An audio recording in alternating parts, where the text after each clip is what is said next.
समुद्र मंथन में ऐरावत हाथी निकला, वो इंद्र को मिला, उच्छेश्रवा अश्व बलि को, संपूर्ण लोकों को प्रकाशित करने वाली सुरभि कामधेनु गौ माता निकली। विचार करने लगे दैत्य कि इससे लाभ क्या होगा गौ से। सबने का कामधेनु में जो मन में होगा पूरा करेंगे, गौ माता है, गौलोक से आई है। उनमें लालच ना आ जाए। देवता भयभीत हो गए, कहीं ये गौ माता इनके पास चली गई तो इनके सारे कार्य सिद्ध कर देगी। क्रम तो यही था, गौ माता उनके पास जानी थी। बंटवारे में ऐसे ऐसे आधी आधी चीजें बटेंगी, एक आपकी, दूसरी हमारी, तीसरी आपकी, चौथी हमारी, पांचवी आपकी, छठी हमारी, सातवीं आपकी, आठवीं हमारी। एक एक करके चीजें जो निकलेंगी वो हमारी आपस में बटती जाएंगी। जब गौ माता आई तो देवगुरु बृहस्पति ने बड़ी सहायता की देवताओं की, और देवगुरु बृहस्पति कहने लगे दैत्यों से, अरे दैत्यों सुनो, अरे देवताओं सुनो, अरे कुछ थोड़ा दान भी कर लो, इतनी चीजें आपस में बांटते रहोगे। अब गौ माता निकली है तो इस गौ माता का दान कर दो। और वो गौ माता किनको दे दी गई? सप्त ऋषियों को दान कर दी गई। पर उनके कान में कह दिया थोड़ी देर के लिए दे रहे हैं, बाकी के समय ये स्वर्ग में पहुंचा देना। कुछ देर के लिए दे रहे हैं आपको। तो सप्तऋषियों ने कहा कि दान भी दे रहे हो, वापस भी ले लोगे? तो उन्होंने कहा वो तो इसलिए दे रहे हैं कि आप संभाल के रखिए, पर वापस क्यों लोगे? तो उन्होंने कहा आप तो आप काम पूर्ण काम निष्काम है, आपको कोई कामना है ही नहीं। जब आपके मन में ही कोई कामना नहीं है तो आपके भी काम की क्या है गऊ, पर हमारे काम की है। ये सारी कामनाओं की पूर्ति करेंगी, कामधेनु है। और कल वृक्ष ने मना कर दिया मैं किसी के साथ नहीं रहूंगा, जो स्वर्ग का शासक होगा मैं उसके अधीन रहूंगा, स्वर्ग से स्वर्ग के अधीन में रहूंगा, न मैं देवताओं का बनूंगा न दैत्यों का, मैं स्वर्ग के अधीन रहूंगा।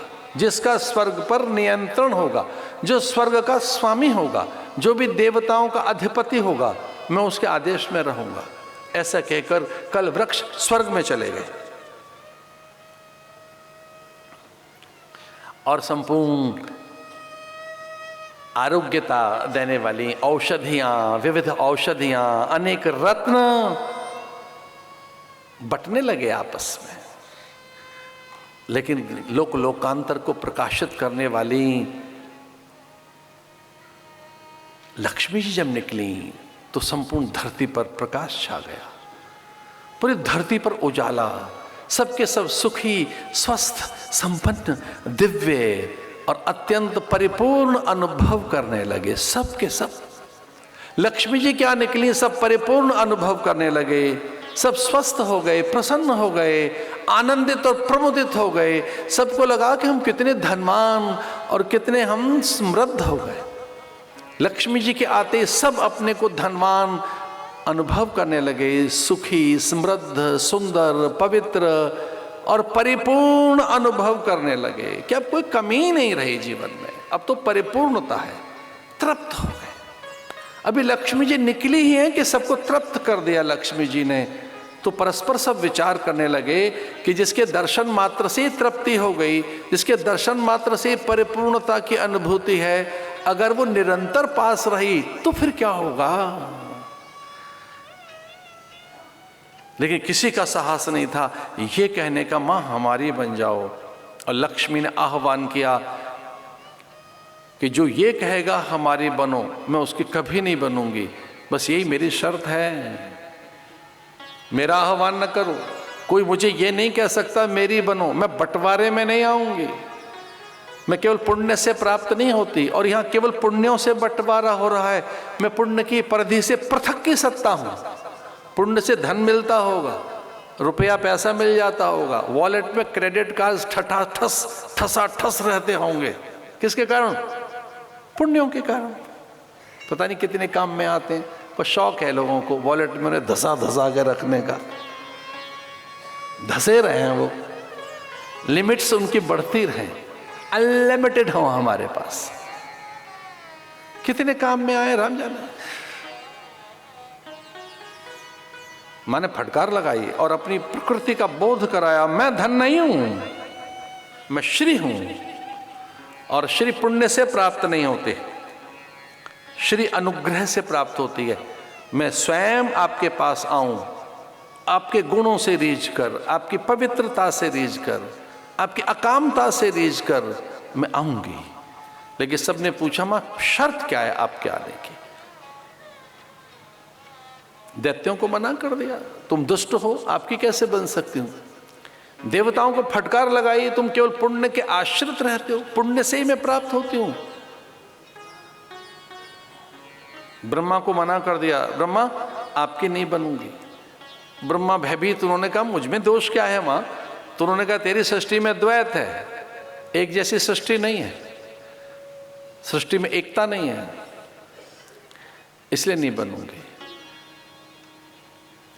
महादेव बड़े प्रसन्न हुए कि चलो अब तो हमारा ही है, हम ही रह गए अकेले।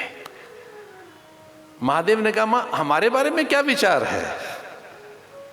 क्या मानसरोवर चलेंगी?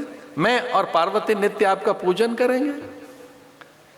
हमारे यहां कोई बढ़िया आसन तो नहीं है, पर प्राय एक सुंदर सा आसन बनाएंगे, नित्य आपका अर्चन, उपासना, अभिषेक, प्रणाम, पूजन, नित्य वंदन आपका करेंगे। महादेव कह लगे मां हमारे यहां चलो, आपने तो सबको मना कर दिया। लक्ष्मी जी ने महादेव को प्रणाम किया और कहा देव महादेव मैं आपके साथ नहीं चलूंगी।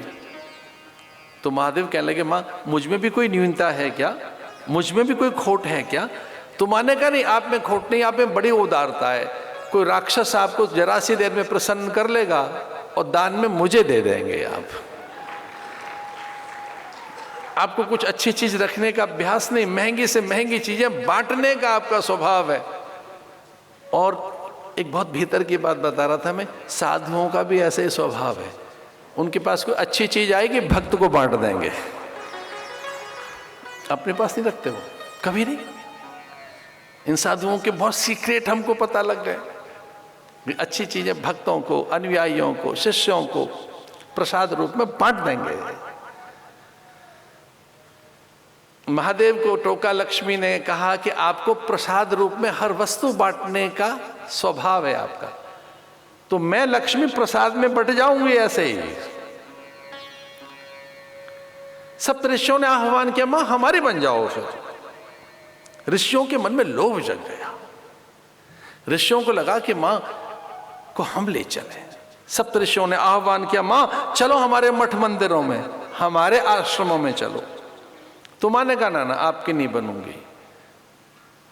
तो पूछा ऋषियों ने कि क्या हम में भी कोई दोष है? तो उन्होंने कहा आप में कोई दोष नहीं है, आप अकाम है, आप तकाम है, निष्काम है, जब आपको आवश्यकता ही नहीं है तो मैं क्यों आपके साथ चलूं? पर बोले मां फिर अगर ऐसा है तो साथ चलो, अब निष्काम है तो हमारे साथ चलो। तो मां ने बहाना लगाया। अब ऋषियों में भी एक दोष ढूंढने लगे। मां को लगा कि ऋषियों के साथ जाना पड़ सकता है, इनमें कोई दोष ढूंढना चाहिए। तो मां ने उनमें एक दोष ढूंढ लिया। ऋषियों से कहने लगे कि कभी कभी आपको अपने तप का अभिमान होता है और आपको लगता है हम महान हैं और गृहस्थियों का तप छोटा है, हम बड़े हैं। तपस्वी कभी कभी तप के तेज से अपने में एक वैशिष्ट अनुभव करता है, तो कभी कभी ऋषियों को अपने तप का अभिमान हो जाता है।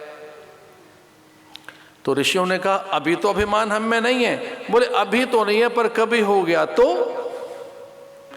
अब ऋषियों ने बात पकड़ ली मां की। बोले मां अगर हमें तो अभिमान होगा ही नहीं। बोले नहीं, एक व्यक्ति ऐसा है जिसमें कभी अभिमान नहीं हो सकता। सबने पूछा वो कौन है? तो पराम्बा मां लक्ष्मी जी कहने लगी कि वो तो मेरे नारायण ही हैं जिन्हें कभी अभिमान नहीं हो सकता। मैं उनके पास चली।